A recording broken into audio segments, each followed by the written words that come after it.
You know, people within the DNC say I left the Democratic Party, but I feel like the Democratic Party left me. I was censored in the Democratic Party. I was kept off all the networks, ABC, NBC, CBS, CNN. They're now suing to keep me on the ballot. They have $3 billion. Why not use that money to amplify the voice, to discuss the virtues of their candidate, and to inspire America? They're not doing that. Instead, they're using that to keep Americans from voting. If you're enjoying Table Talk, be sure to like, comment, subscribe. Remember to click that notification bell to stay up to date on all of our latest posts. Are we actually in a recession? Economic pessimism, it is still very much there. The Supreme Court decided to overturn abortion. And this landmark ruling making same-sex legal. Cities in America on edge as violence erupts among protesters. The latest sign that we may be headed for a recession. Protesters for racial justice continue. The fight against climate change. Unleashing a Twitter barrage. They think they are falling behind.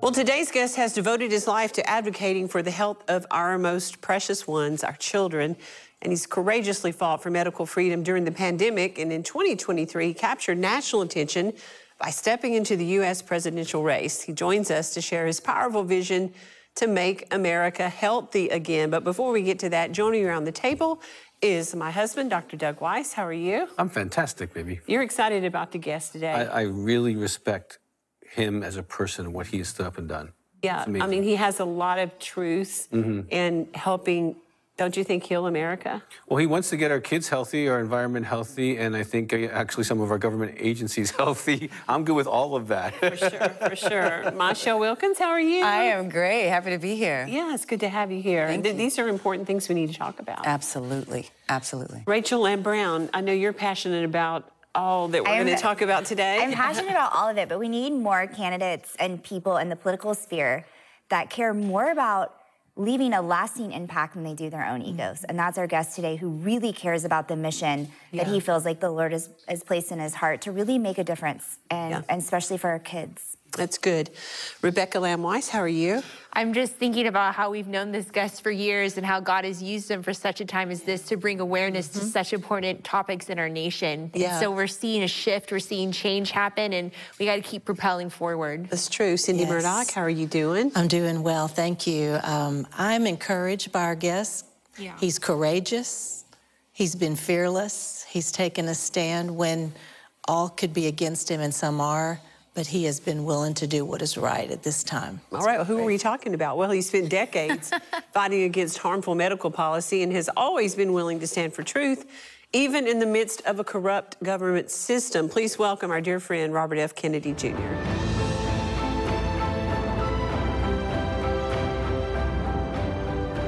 Is that presidential enough for you, that music there? Is that good? Sounded very presidential. Well, it's so good to have you back. Yeah, I'm very happy to be back with you.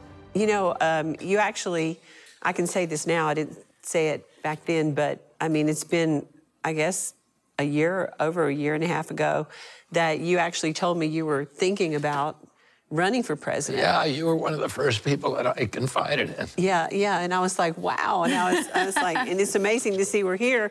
Of course, in a dramatic and unprecedented turn of events, independent candidate Robert Kennedy Jr. has made the selfless decision to lend his full support to former President Donald Trump. The shocking alliance is set to reshape this election race. And let's take a look at the powerful speech he gave when suspending his campaign. For 19 years, I prayed every morning that God would put me in a position to end this calamity. The chronic disease crisis was one of the primary reasons for my running for president, along with ending censorship in the Ukraine war. It's the reason I've made the heart-wrenching decision to suspend my campaign and to support President Trump. This decision is agonizing for me because of the difficulties it causes my wife and my children and my friends. But I have the certainty that this is what I've meant to do. And that certainty gives me internal peace, even in storms. If I'm given the chance to fix the chronic disease crisis and reform our food production, I promise that within 2 years, We will watch chronic disease burden lift dramatically. We will make Americans healthy again. Well, of course, I've done programs with you for over the last couple of years on topics that are near and dear to our heart. That is helping our children, allowing information to be given to our audiences being censored. We can talk about that in a moment. But give us the abbreviated version of how Robert Kennedy decided to support Donald Trump. What happened? We, first of all, I was censored in the Democratic Party. I was kept off all the networks that kind of reached Democrats: ABC, NBC, CBS, CNN, MSNBC. When Ross Perot ran in 1992, he did 34 interviews on the mainstream network, and if you remember at that time, he seemed to be almost every night on Larry King, which was then the biggest interview show. I've given, and he was running for 10 months. He had 34 interviews. I was running for 17 months, and I had 2 live interviews. And then they were able to keep me off the debating stage. And it was clear to me that without that cohort, without being able to reach that audience, that I was not going to be able to win the race. And at that point, on the evening that he was shot, President Trump reached out to me, and we spoke for a long time that evening about the possibility of working together. And then I flew to Minneapolis and met with him the next day. And then those talks continued. Ultimately, about, I guess, 2 or 3 weeks ago now, I went to Mar-a-Lago and spent the day with them there. And we talked about the issues that we have in common, the 3 issues that got me into this, which is the censorship, the Ukraine war, ending the Ukraine war as quickly as possible, and then solving the chronic disease epidemic, which is absolutely destroying our country. And on all those issues, he said that he was absolutely committed to ending censorship, ending the war, and ending the chronic disease epidemic. Were you surprised that he kind of stood with you and even was informed about some of those issues before you actually got to meet and talk to him? Well, I knew, he's had his own problem with censorship, and, I've litigated on the issue, but he's, widely censored, the same as I am. And he's been vocal about Ukraine. President Trump is somebody who'd rather make a deal than have a war, which I think is a good. My uncle, when he was asked by my Uncle John F. Kennedy, was asked by his best friend, one of his 2 best friends, Ben Bradley, who was then the editor of the Washington Post, "What do you want on your gravestone as your epitaph?" And my uncle said he kept the peace. He didn't skip a deep beat. He said the primary job of a president of the United States is to keep the country out of war.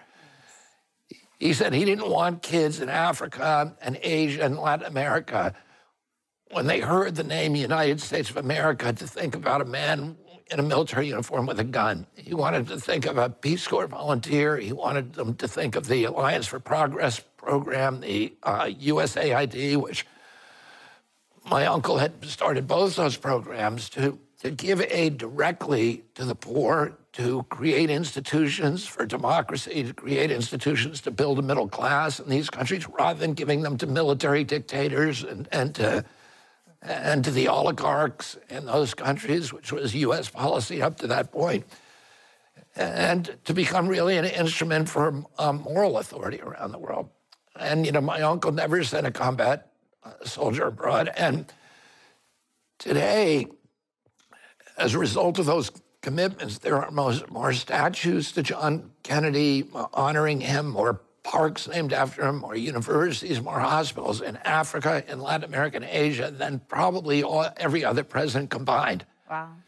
And that is a foreign policy that works. It's a foreign policy that fortifies our moral authority around the globe. What were some of the clear differences that you saw in watching the RNC and the DNC this year? Yeah, people within the DNC say I left the Democratic Party, but I feel like the Democratic Party left me. Yes. This is not the party of John F. Kennedy. It's not the party of Robert Kennedy. The Democratic Party at that point was anti-war.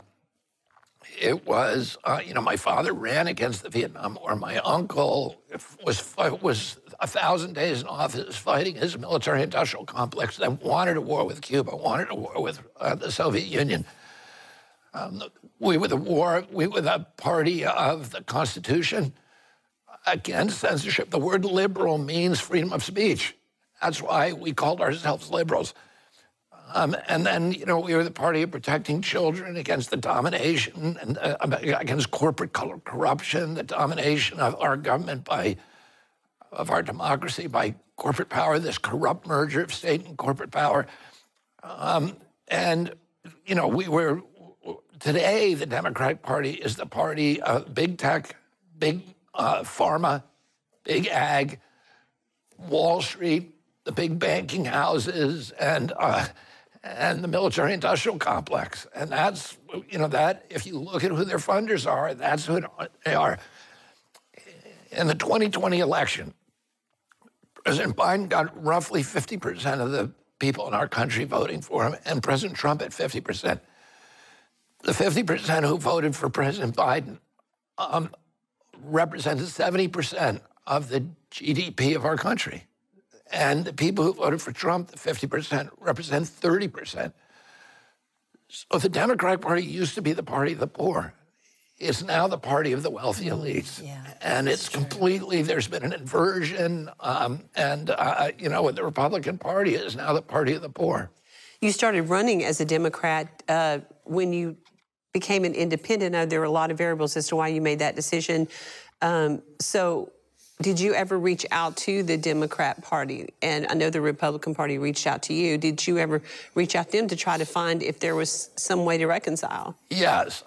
After President Trump approached me and after our first meeting, I made efforts to contact Kamala because I wanted to see if there was a way to work with the Democratic Party for them to maybe come my way on some of these issues, on the war, on children's health, and on censorship. And, she represents potentially a new start.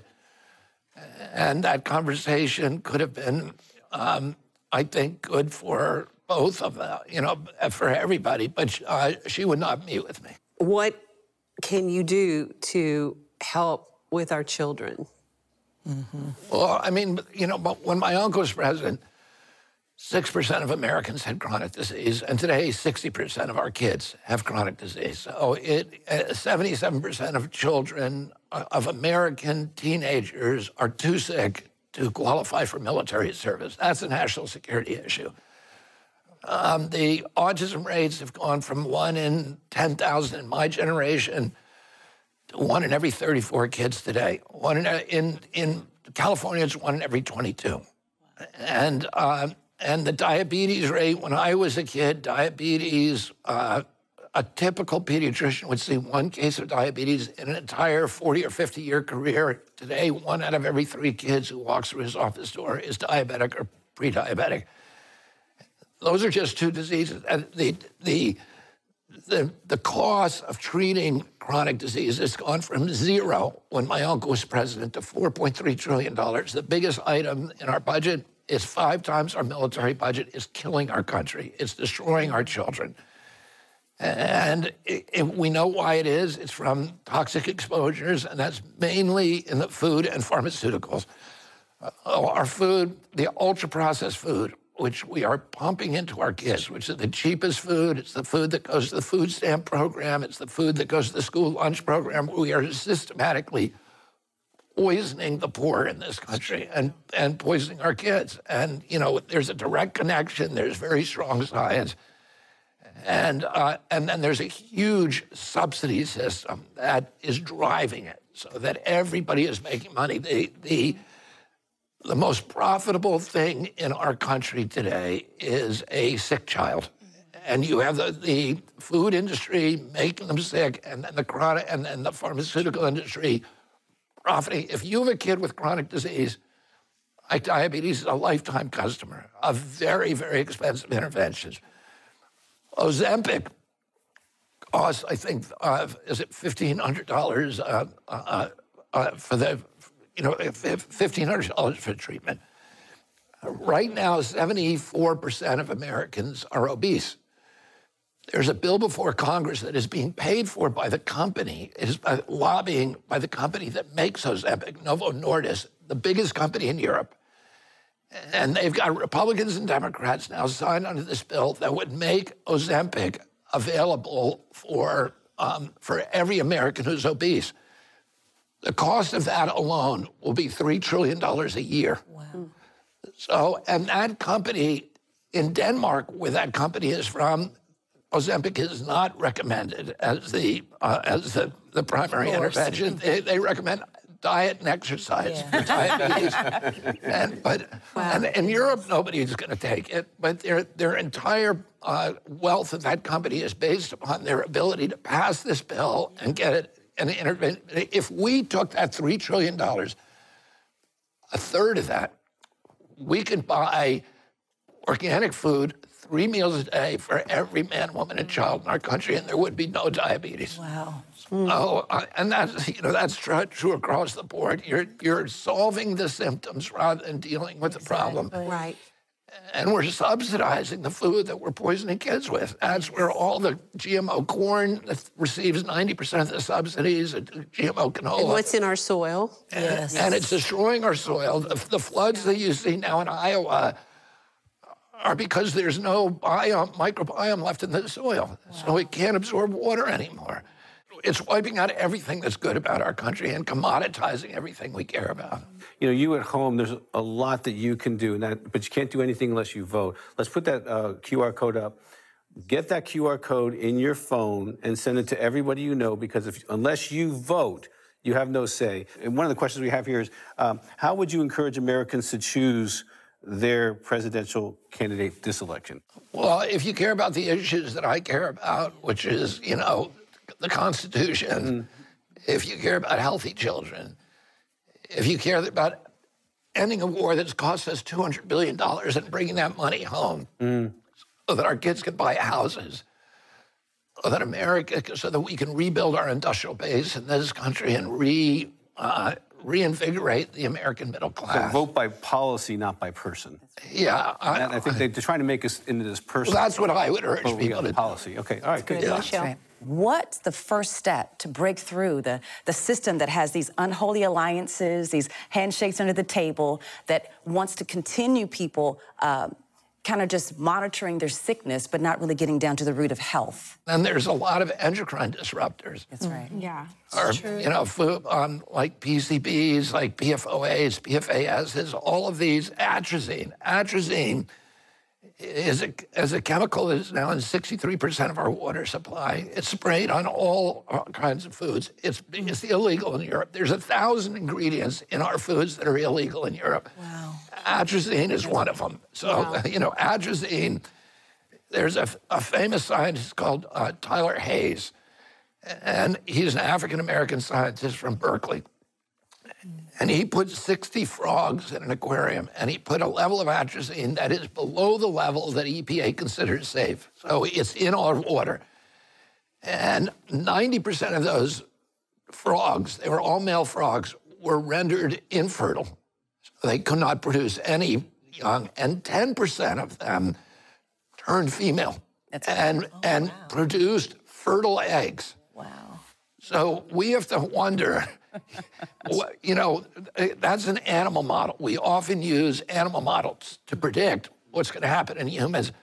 Wow. Those studies have never been done, and you have to ask yourself, why are they not being done? True. So President Trump has invited you to be a part of his transition team. I'm wondering, do you know what your role is going to be, and how are you going to prepare for it? The transition team is basically the team that produces, that chooses the personnel for the next government. And what President Trump said to me is that when he came into office in 2016, that he never really expected to be elected and then to govern. And they had to, they didn't put a transition team together until January, until November, which is after they won the election. And he didn't know how to choose people. And there was a lot of people, the lobbyists descend on you, and the RNC, and everybody's looking for a favor and saying, put this guy, put this guy.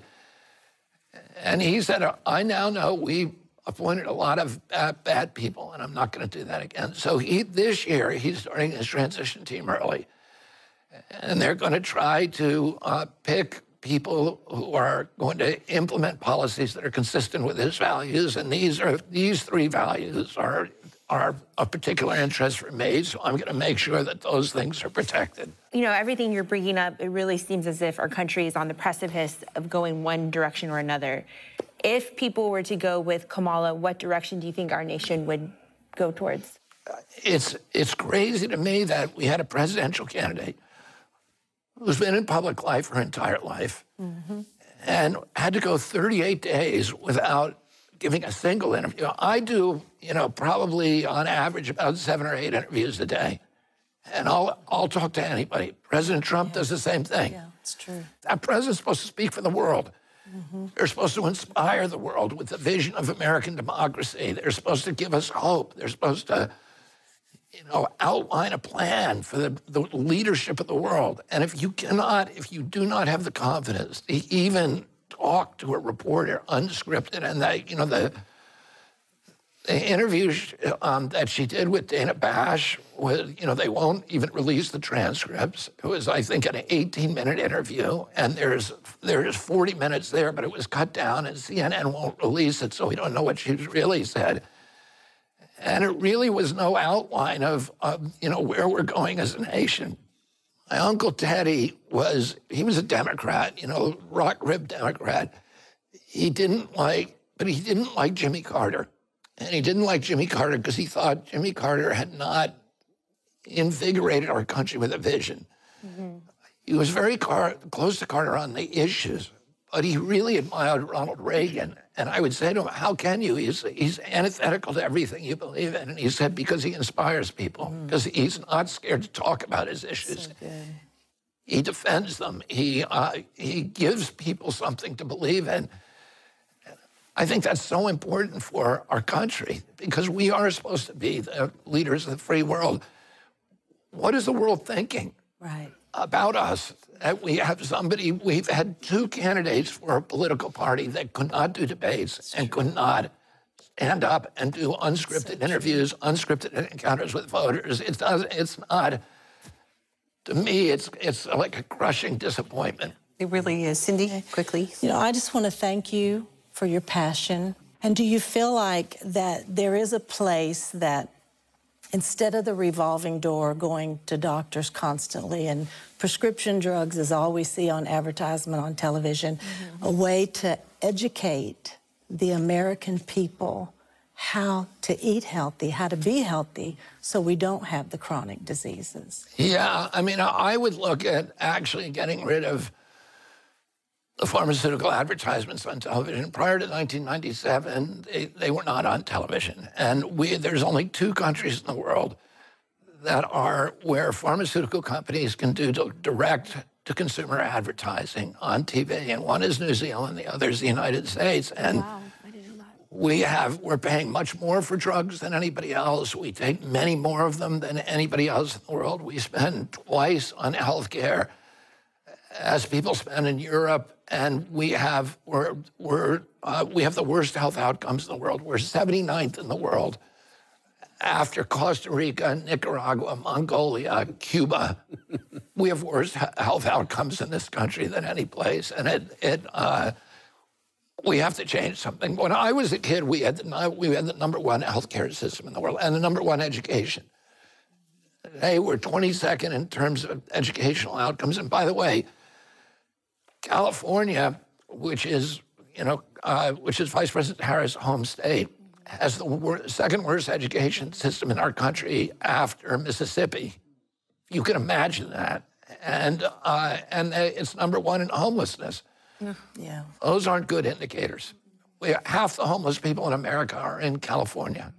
And, those aren't good indicators. So, quickly, we're almost out of time. You are involved in lawsuits right now. I know President Trump has continued to be involved in lawsuits. Your take on that? Why is that happening? What are they suing you for? The Democratic Party, weirdly, the Republicans didn't sue me. And I take many more votes from President Trump, and everybody's known that. Everybody's looking at data, because we were looking at all the data. Yeah. Between 57% and 60% of my voters say if I leave, they're going to vote for President Trump. Mm-hmm. But President Trump never sued us. The RNC never sued us. The DNC filed lawsuits and you know, basically in every state they're filing lawsuits against me. And now, after fighting to keep me off the ballot for the past 4 months, they're now suing to keep me on the ballot. Oh my goodness. What? They're the flip-flop people. So they're using lawfare because... That's pretty comical, actually. Yeah, I know. They're using lawfare apparently because they don't have the confidence in their candidate. They have $3 billion. Why not use that money to amplify the voice, to discuss the virtues of their candidate, and to inspire America?